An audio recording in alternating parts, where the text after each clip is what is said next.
This was supposed to be the happiest day of my life. But 7 days ago, I saw a video I wasn't meant to see. My bride and my best man, planning to take every cent I have the second we say I do. They think they're about to get rich. I'm about to give them a wedding they'll never forget. The first thing I noticed was the sound. Not the screaming. Not the collapsing chairs. The sound of ice hitting crystal glasses after the ballroom went silent. Tiny sharp clicks under the chandeliers. 300 people staring at the projection screen behind me while my fiancé stopped breathing for a second too long.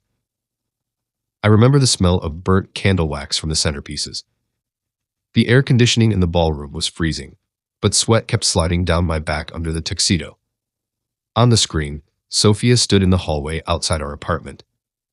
Dominic leaned against the wall beside her holding a champagne bottle from our engagement party. The timestamp in the corner read 2:14 a.m. Their voices were low, but clear enough. She laughed when she mentioned the prenup. He laughed harder when she mentioned my bank accounts. Then came the line that turned the room against them. Once the signatures were done, they planned to disappear before I realized the money was gone. I heard someone near the front whisper my name. Another guest muttered something about the police. Sophia looked at me like she'd never seen me before. But that wasn't the moment everything broke. It was what happened 7 seconds later. Because Dominic didn't look surprised. He looked terrified. And when the video ended, he stared at Sophia and quietly backed away from her, like he finally understood something I still didn't. That was the moment I realized the video hadn't been sent to save me. It had been sent to start something. Something much bigger than the wedding. A week earlier, my life looked stable from the outside. I lived on the 32nd floor of a glass tower near the Chicago River. I ran a commercial property management company my father started before he died. Sophia worked in luxury real estate staging. That was how we met. Everything about her felt expensive without looking flashy. Cream-colored coats. Minimal jewelry. The faint smell of cedar perfume that stayed in elevators after she stepped out. We were getting married at a hotel downtown overlooking Lake Michigan. Half the guests were investors, attorneys, or people connected to my business. The wedding alone cost more than my first apartment. But none of that bothered me. I thought I was building something permanent. Then the text arrived. Unknown number. No message. Just a video link. I almost ignored it because I was reviewing seating arrangements while takeout containers cooled on the kitchen counter. The refrigerator hummed behind me. Snow pushed against the windows in soft streaks. I clicked anyway. The footage came from the security camera outside our apartment door. I recognized the hallway rug immediately. Sophia stood there wearing gray sweatpants and one of my sweatshirts. Dominic was beside her holding 2 wine glasses. At first it looked harmless. Then I noticed she kept checking the camera angle. Not nervously. Carefully. The conversation lasted less than 2 minutes. Most of it was fragmented. Mentions of accounts. Mentions of timing. Mentions of after the signature. But one detail kept replaying in my head. Dominic asked whether I'd checked the updated prenup version. Sophia smiled. She said I'd never read anything twice if it came from someone I trusted. The video ended there. No explanation. No sender. Just silence. I sat in the kitchen listening to traffic 32 floors below me while the smell of cold noodles turned metallic in the room. Then my phone vibrated again. Another text. Check page 14. No signature. No context. Just page 14. The prenup sat in my office safe. I opened it around midnight while the city lights reflected across the windows like static. Page 14 looked normal at first. Then I saw the amendment. A revised clause had been inserted into the financial disclosure section. If the marriage dissolved under irreconcilable abandonment, Sophia would gain temporary control over several holding accounts connected to my company assets. The wording was dense enough to hide inside legal language, but the routing numbers attached to the clause weren't ours. Someone had inserted external accounts. I felt cold immediately. Not angry, cold. I called my attorney, Ethan, before sunrise. He drove to my office while snow blew sideways across Wacker Drive. We reviewed everything together. The signatures looked authentic. The digital timestamps matched. The revisions had been uploaded from inside my office network 3 nights earlier. That part bothered me more than the affair. Only 4 people had access to those files. Me, Ethan, Sophia, Dominic. Dominic handled event logistics for my company. He'd been my friend since college. He practically lived in our apartment during wedding prep. I started noticing things after that. Tiny things. Dominic stopped looking directly at me. Sophia began sleeping with her phone face down. A receipt appeared in our trash from a jewelry store I'd never visited. The purchase wasn't jewelry. It was a secure storage locker rental. Then I checked our apartment building access logs. Sophia and Dominic had entered the building together 3 separate nights while I was supposedly out of town for work. Except one of those trips had been canceled. I had actually been home. Sleeping. Which meant they entered after I fell asleep. I watched more security footage from the garage level. No touching. No kissing. Nothing romantic. That almost disturbed me more. They moved like business partners. Focused. Efficient. At one point, Sophia handed Dominic a manila envelope thick with papers. He looked nervous. She didn't. By Thursday, I stopped feeling like a fiancé. I felt like evidence inside my own life. But one thing still didn't fit. If they planned to steal from me after the wedding, why keep meeting in places with cameras? The footage felt almost too visible. Like someone wanted it found. By Friday night, I believed I understood everything. Sophia had manipulated me for access to my company. Dominic helped her alter the prenup. Together they planned to drain the accounts immediately after the marriage became legal. Simple. Ugly. But believable. I spent the next 48 hours pretending nothing was wrong.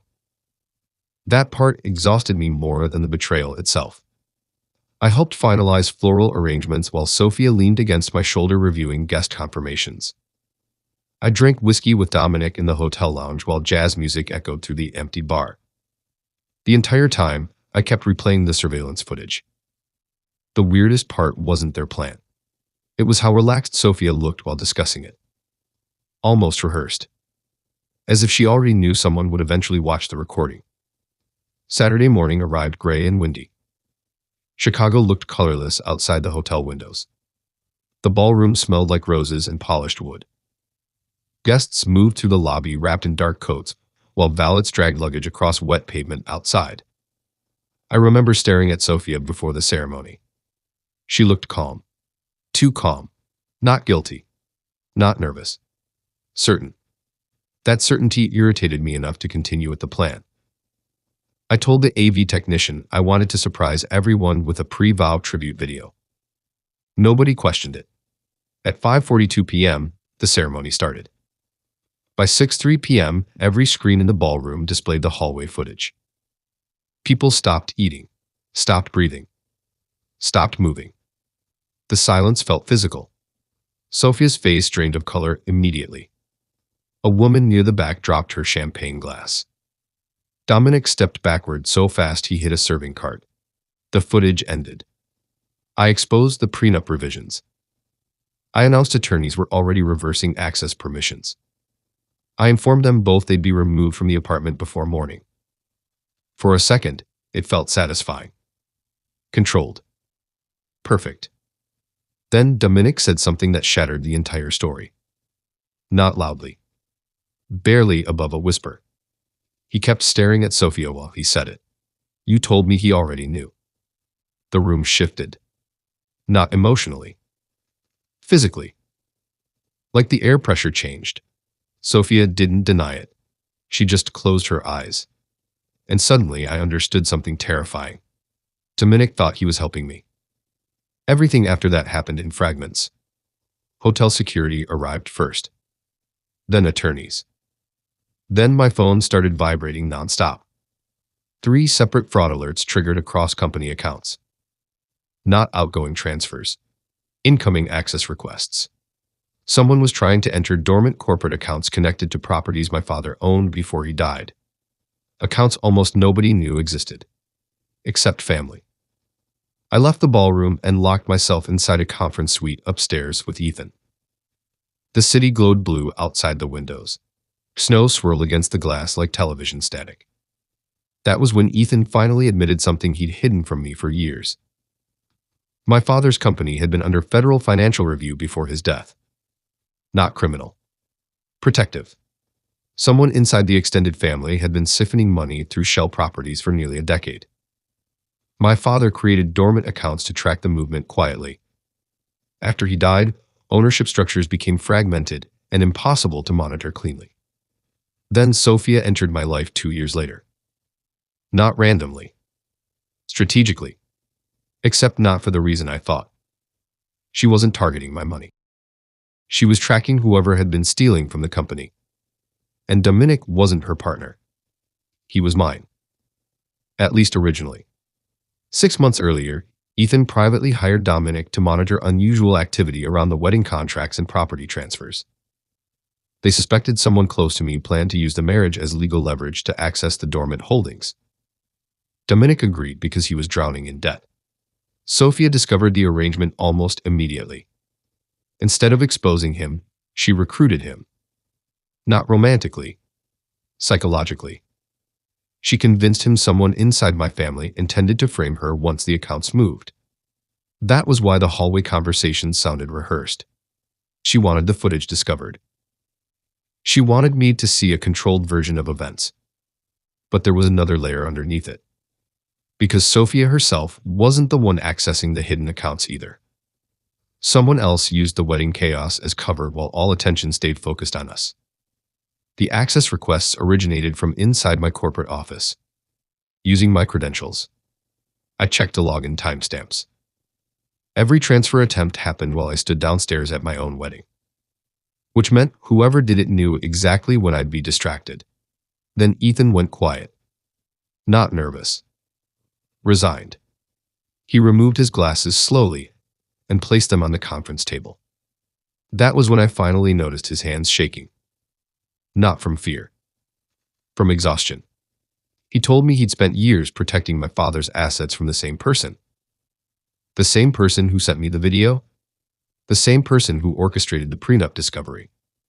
The same person who wanted Sophia publicly destroyed before she could identify him. Me. The first memory that returned was the storage locker receipt. I finally understood why it bothered me. I'd seen that handwriting before. Mine. Not consciously, but enough to recognize it. Ethan showed me security reports I barely remembered approving during a period after my father's death when I was heavily medicated for insomnia and panic attacks. Months of fragmented behavior. Blackouts. Financial instructions sent at 3 a.m. Property transfers I later forgot authorizing. At some point during that period, I discovered the shell accounts my father created. And instead of exposing them, I started using them. Small amounts at first, then larger ones. Enough to become impossible to reverse cleanly. Ethan spent years quietly containing the damage while trying to determine whether I even understood what I'd done. Sophia eventually figured it out. That was why she stayed. Not because she loved me. Not entirely. She believed exposing me publicly would destroy the company, trigger investigations, and ruin hundreds of employees connected to the properties. So she tried building evidence quietly instead. The prenup modifications were fake. The hallway conversations were staged. The surveillance leak was engineered. Every piece of evidence had been designed to force me into revealing myself under pressure. And it worked. Because while I obsessed over Sophia and Dominic, I triggered the hidden recovery protocols attached to the dormant accounts. My own panic exposed every unauthorized transfer tied back to me. I remember walking back into the ballroom afterward. Guests avoided eye contact. Candles had burned low enough to fill the room with smoke and melted wax. Sophia sat alone near the dance floor with mascara dried beneath her eyes. Dominic looked sick. Nobody spoke. Nobody needed to. The projection screen behind them was still frozen on the hallway footage. Sophia staring directly into the camera, like she knew exactly who would eventually watch it. I finally understood the expression on her face. It wasn't greed. It was pity. That was the night I realized the wedding was never the trap. I was.